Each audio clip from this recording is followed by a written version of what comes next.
There's also a great quote from President Teddy Roosevelt. And by the way, for the next few minutes, I'm going to use several presidents of the United States. And I do this specifically because you would expect me, expect Pastor Steve, you expect us to say good things about the Bible.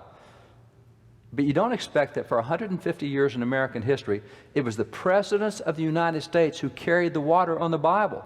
They're the ones who kept telling Americans, guys, you got to have the Bible. We can't survive without the Bible. The Bible is what made us. It was the presidents who kept reminding us about the importance of the Bible. Teddy Roosevelt said this. He said, the teachings of the Bible are so interwoven and so entwined with our civic and our social life. Notice he did not say spiritual life. That was a given. We knew the Bible's the basis of spiritual life. He said the Bible's so much a part of our civic and our social life, it would be impossible for us to figure what life would be if these teachings were removed. According to Teddy, if you take out of America the institutions and the culture that the Bible built, you wouldn't even recognize America. What you talking about? Well, here's a great example. I mentioned that free market economic system. People today in universities often say that, well, the father of the free market system is Adam Smith. He wrote The Wealth of Nations in 1776 that birthed the free market system. Wrong. America had a free market system nearly 100 years before Adam Smith wrote that book. So where did we get our free market system? Historically, the American free market system, which is so different from many other nations' free market system, our free market system was built on 5 Bible verses. 1 Timothy 5:8, 2 Thessalonians 3:10, Matthew 20, Luke 19, Matthew 25. We knew that.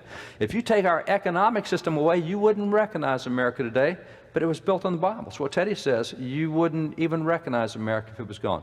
Another example, there are 7 different forms of human government that exist, and the Bible mentions all 7 forms of human government. The Bible specifically prefers one form of government and recommends one form of government, and that's the one the Founding Fathers adopted. It's called a Republican form of government. Founding Fathers said, we got that out of Exodus 18:21, out of Deuteronomy 1:15, out of Deuteronomy 16:18. They point to the Bible verses where we adopted a Republican form of government. To this day, Article 4, Section 4 of the Constitution requires that every state maintain a Republican form of government, not a Democratic form. We're not a democracy. That's one form of government in the Bible. We're a republic. That democracy thing you find over in Luke, you find another example of in Judges 17. We're not a democracy, we're a republic, and that's our form of government. That came out of the Bible. You take away our Republican form of government that we have, you wouldn't recognize America. See, that's what he's talking about.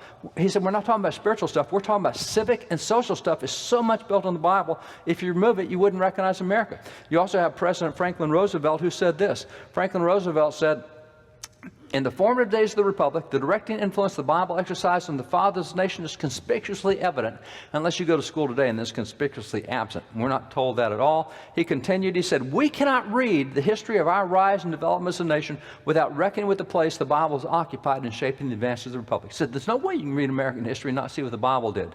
Now again, you can today, but even in his generation, that was an impossibility. And again, notice that it's presidents who are telling us how important, if anything went right in America, it was because of the Bible.